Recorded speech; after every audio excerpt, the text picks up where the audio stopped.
Hello दोस्तों, my dear listener, my dear friends. हरर गुड्डा दिलेरी से फिर आ गया। तो जैसा कि आप जानते हैं, मैं 40 साल लगभग पुराने अनुभव, रियल अनुभव, जिसको मैं खुद अनुभव किया हूँ, देखा हूँ, समझा हूँ, परखा हूँ, वैज्ञानिक नज़रिए से समझा हूँ, रिस्क ले लेके, और आपको सुनाता हूँ। मनोरंजन करना मेरा तो मुख्य उद्देश्य है और अंधविश्वास ख़त्म करना दूसरा उद्देश्य है। तो सुनिए, एक दो तो सुनाता ही हूँ मैं। तो हमारे दोस्त भाई थे, हम लोग पढ़ते थे, लेकिन वो एक थोड़ा गरीब दोस्त था, पढ़ता नहीं था।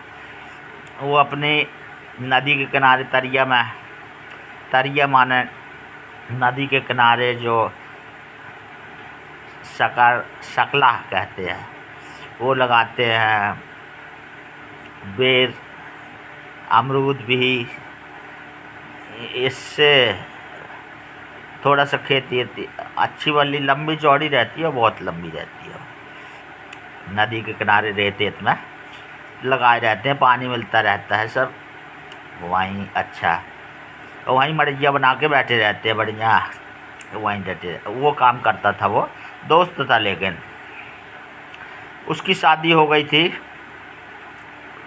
तो उसकी पत्नी घर की कलह की वजह से आग लगा के ख़त्म हो गई थी। घर की कलह खतरनाक होती है। एक कहावत है कि सुनो सबकी करो मन की। तो सबके दिमाग में ये भरा है। लोग बुद्धिमान समझते हैं अपने आप को कि सुनो सबकी करो मन की, ये बहुत अच्छा सिद्धांत है, लेकिन मेरे ख्याल से सही सिद्धांत नहीं है। क्योंकि पति भी अपने मन की कर रहा है, पत्नी भी अपने मन की कर रही है, बच्चे भी अपने मन की कर रहे हैं, बच्चियां भी अपने मन की कर रहे हैं, माता पिता अपने मन की कर रहे हैं। जब सब अपने अपने मन की कर रहे हैं, तो एक कहावत और है कि बहुत तक मुड़िया मंदिर नासा। बहुत से महंत हो जाए एक मंदिर में, तो मंदिर खराब हो जाता है, बंद हो जाता है। स्थायी रूप से वो सुचारू रूप से चल नहीं सकता वो लॉन्ग समय तक। जब सब अपना अपना दिमाग लगाने लगते हैं, घर में कलह होने लगती है फिर। तो ये एक गलत मैसेज सिद्धांत है कि सुनो सबकी करो मन की। सबसे सलाह लेना चाहिए, सब सर्वसम्मति से, और घर का एक मुखिया की ही बात मान के चलना चाहिए सबको, जो बुद्धिमान हो, समझदार हो, विवेकशील हो। तो घर शांतिपूर्वक चलता रहता है। सबकी आपसी सहमति से ही कोई डिसीजन लेना चाहिए। तो वो जल गया था। पत्नी उसकी कलह में लड़ाई झगड़े थोड़ी सी हुई, तो आग लगा के ख़त्म हो गई थी। वो बाबा बन गया था। फिर वो उसको बड़ा शौक लगा। बाबा बन के वो अपनी तरिया में ही बैठा रहता था, नदी किनारे। हमने सुना कि यार ऐसा ऐसा हो गया। उसके यहाँ जाते रहते थे, उसकी तरिया में बेरी भी खाने के लिए। तो गए वहाँ, काफ़ी गांव के आखिरी में सब एक तरिया, फिर दूसरी तरिया, फिर ऐसे कई लोगों की तरियाँ थी। तरिया कहते थे उसको। तरिया माने तट, नदी के किनारे का तटवर्ती क्षेत्र में जो उपज पैदा होती है उसको तरिया बोलते हैं। उसकी तरिया गए तो मड़ैया के पास बैठा था, और चड्डी पहने, भभूत अभूत लगाए पूरे शरीर में, सांवला था, गमछा बांधे, मेले जोले उससे। अरे हमने कहा यार कुन्नू भाई कैसा बैठे हुआ? तो क्या भभूत अभूत दुनिया भर का लपेटे बैठे हो। बोला आओ बच्चा बैठो। हम कहे साले हमको बच्चा बोलता है, हमारे साथ घूमने वाला है 4 दिन से बाबा बन गया, बच्चा बोलने लगा है। हंसने लगा। फिर बातचीत होती रही, कैसा क्या हुआ था, क्या बताया, अपनी दुखद घटना बताया। बोला अब हम बाबा बन ही गए, अब हमारा मन विरक्त हो गया दुनिया से। हमारी पत्नी ख़त्म हो गई झगड़े में। अब भभूति लगा, धूल लगा, भभूति लगाया, आग जलाए बैठा था। बढ़िया बातचीत होती रही, ठीक है यार। है फिर वहाँ पर उसने कहा, थोड़ा ऊंचाई पे बैठे थे हम लोग, अमरूद के पेड़ और उसकी झोपड़ी थी, ताकि बाढ़ आ रहा है तो झोपड़ी तक पानी ना आने पाए, ऊंचाई पे बना दिया, बाकी नीचे खाली रहती। उसने कहा देखो वो महाराज जी जा रहे हैं, वो सिद्ध महाराज हैं। हमने देखा तो एक महाराज जी वाकई में जा रहे थे नदी के किनारे किनारे। बोले देखो नदी है, बाढ़ लगी है और सैकड़ों बाढ़ लगी हैं, दुनिया भर का औजार कूड़ा सब लगा है, छोटे छोटे नाले भी टच हो रहे, लेकिन ये किनारे किनारे इनका स्थान वहाँ है, बहुत दूर पहाड़ी पर। ये चुपके से इस रास्ते से आते हैं, यहाँ प्रकट होते हैं, धीरे धीरे मेरी तरिया के पास से जाते हैं, जो भी बाधा आती है वहाँ से गायब हो जाते हैं, फिर आगे प्रकट होते हैं। ऐसे नरसिंह मंदिर वो जाते हैं रोज़ के, जाओ उनसे आशीर्वाद ले लो। हमने कहा ये तो वाकई आश्चर्य की बात है। हम लोग गए, धीरे से उतरते हुए उनके पैर पड़े, उन्होंने आशीर्वाद दिया, कुछ नहीं बोले, खुश रहो खुश रहो, सब पैर पड़ के चले। बोले देखो अभी वो आखिरी में जाएंगे, वहाँ से गायब हो जाएंगे, फिर वो आगे, फिर वो नरसिंह मंदिर जाते हैं वो प्रतिदिन। तो हमने देखा, हम लोग दूर से देखते रहे, वो सही में जैसे ही बाढ़ आई, अच्छी मजबूत बाढ़ आई तरिया की, वो वहाँ से गायब हो गए। अब फिर आगे बाढ़ आड़ नदी का किनारा तो दिखाई नहीं रहा था। बोले अभी ऐसे ही जाते हैं वो सिद्ध महाराज हैं। तो एक ये बड़े आश्चर्य की बात थी, बहुत आश्चर्य की बात थी, और प्रसन्नता की बात ये थी कितने बड़े महाराज। वो बोले इनके दर्शन दुर्लभ हैं, ये अपने जहाँ इनका स्थान है, ये अपने कंदरा में घुसे रहते हैं, हजारों की भीड़ लगी रहती है। अपन तो भाग्यशाली हैं कि इनको दर्शन मिल गए और पैर पड़ लिए अपन। इनके दर्शनों के लिए तरस जाते हैं लोग, भारी भीड़ लगी रहती, ये अपनी कंदरा में घुसे रहते हैं। छोटा सा घुसने का स्थान है कहीं ऊपर दूर पहाड़ी पे, वहाँ से बड़ी मुश्किल से कभी निकलते हैं। हमने कहा ये तो हमारे भाग्य की बात हो गई। तो एक ये अनुभव था प्रभु। दोस्तों दूसरा बताता हूँ, हमारे यहाँ मंझौली में एक स्थान है, मैं कौन सा एक स्थान है, बराह अवतार, बराह विष्णु बराह मंदिर के नाम से जाना जाता है, काफ़ी लोग जाते हैं। अच्छे बड़े विष्णु बराह की मूर्ति है। तो वहाँ की कहानी ये है कि कोई ब्राह्मण को एक छोटी सी बटैया मिली थी विष्णु बराह की, तालाब में मछली मारते समय जाल में फंस के आ गई थी। तो उसने अपने घर में रख दिया था कहीं किसी छोटे से अरबा में, और वो रात को अच्छा बड़ा रूप बना के बाहर परेशान करती थी, खेत वेत खराब करके आ जाती थी और इसी तरफ आके उसी के घर के पास से गायब होके वो मूर्ति बन के बैठ जाती थी। ऐसी कहानी थी वहाँ की। तो वो जिस थोड़े से दीवार के अरबा में रखी थी, वो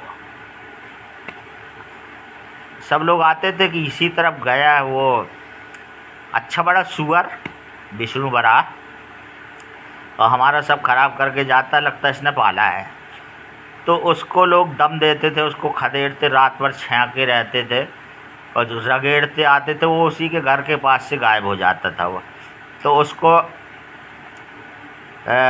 धमकी देते थे, तुम ही पाले हो, ये बहुत बड़ा सुअर है, यहीं दरवाजे के पास से कहीं जाता है।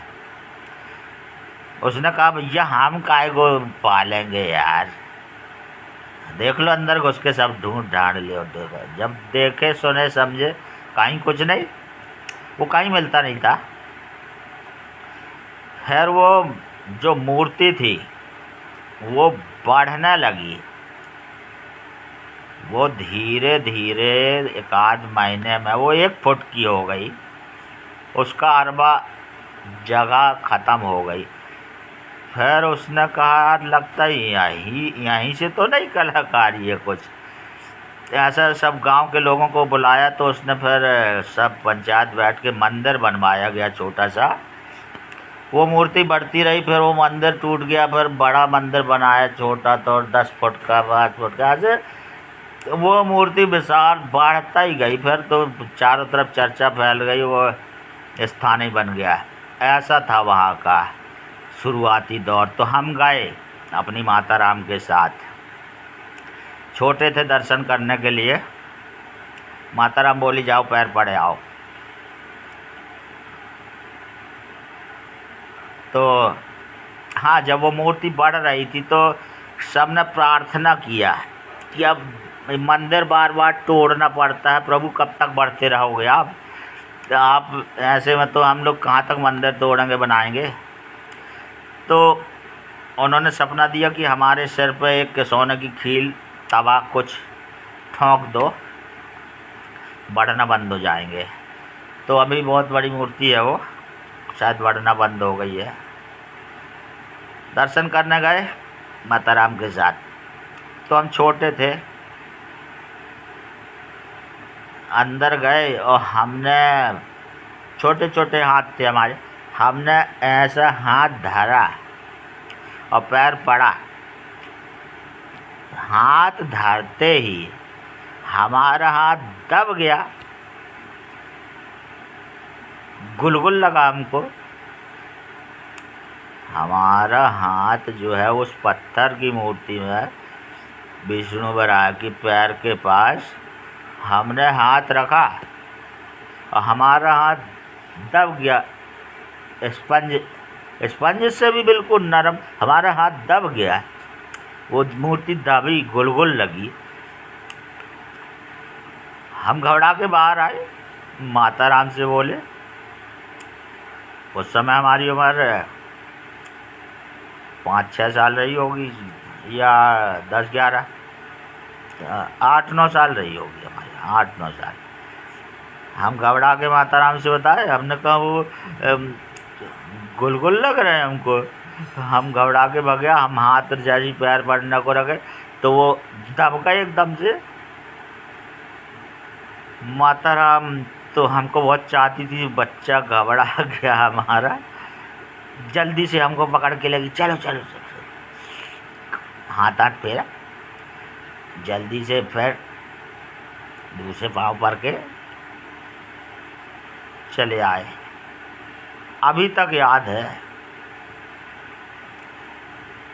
अभी तक पूरा मेरे को याद है। कुछ खास जो चीज़ें हैं वो मेरे दिमाग से हटती नहीं है। मैं सोच सोच के परेशान रहता हूँ, ऐसा कैसे हो गया है, पत्थर की मूर्ति में गुलगुल कैसे लगी। एक बार रखा, 2-3 बार रखा था मैं, वो तब जाती रही है गुलगुल। जब से मैं नहीं गया, अभी तक नहीं गया। गया हूँ निकाल के दूर से वहाँ भर के, जब बड़ा हो गया था थोड़ा 12वीं कॉलेज है, तो उसके आगे पिकनिक स्पॉट है कटाए घाट, वहाँ तक गया हूँ, नदी में नहाया हूँ। वहाँ अंदर घुस के वही याद आ जाती है। तो दोस्तों, ये एक दूसरी घटना थी। तो आप लोग सुनते रहिए, हॉरर गुड्डा दिलेरी से मनोरंजन कीजिए, आनंद लीजिए। ये रहस्यमय दुनिया है, इसमें कुछ कहा नहीं जा सकता है। अभी किसी चीज़ के बारे में पूरी तरह डिसाइड नहीं कर पाते, बुद्धि काम नहीं करती है, इंद्रियों से परे। जो कहते हैं ये सब चीज़ें इंद्रियों से परे हैं, माने जहाँ अपना बुद्धि, जितनी बुद्धि है, जितना दिमाग है, हेलूसन तो होता ही है, लेकिन ये हेलूसन नहीं था, ये भ्रम भी नहीं था। तो अच्छे से, मैं तो अच्छे से जांच पड़ताल करता हूँ तभी किसी चीज़ को, लेकिन सोच के रह जाता हूँ ये कैसे हो गया। तो दोस्तों, सुनते रहिए हॉरर गुड्डा दिलेरी से। लाइक, सब्सक्राइब, शेयर कीजिए चैनल को। और ब्यूटी स्टोन भी लाइक, शेयर, सब्सक्राइब कीजिए। उसमें पुराने गाने बढ़िया, नॉन म्यूजिक सॉन्ग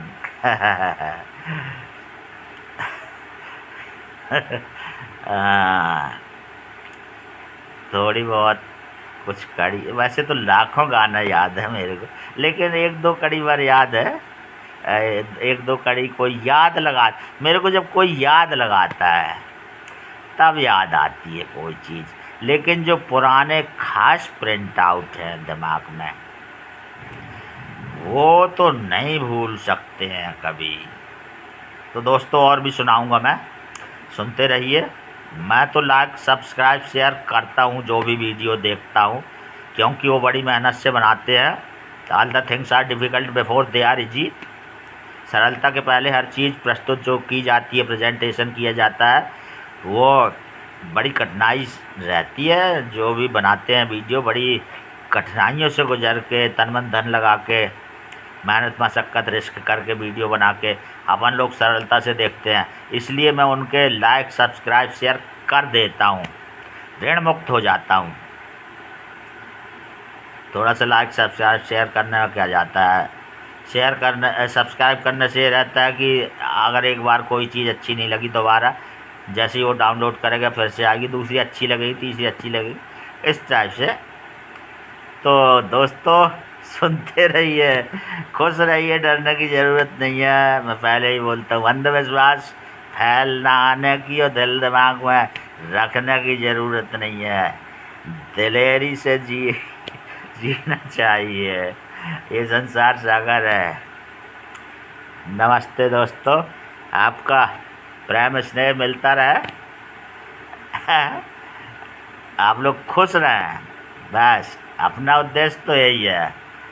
खुश रहो, आनंदित रहो, प्रसन्न रहो।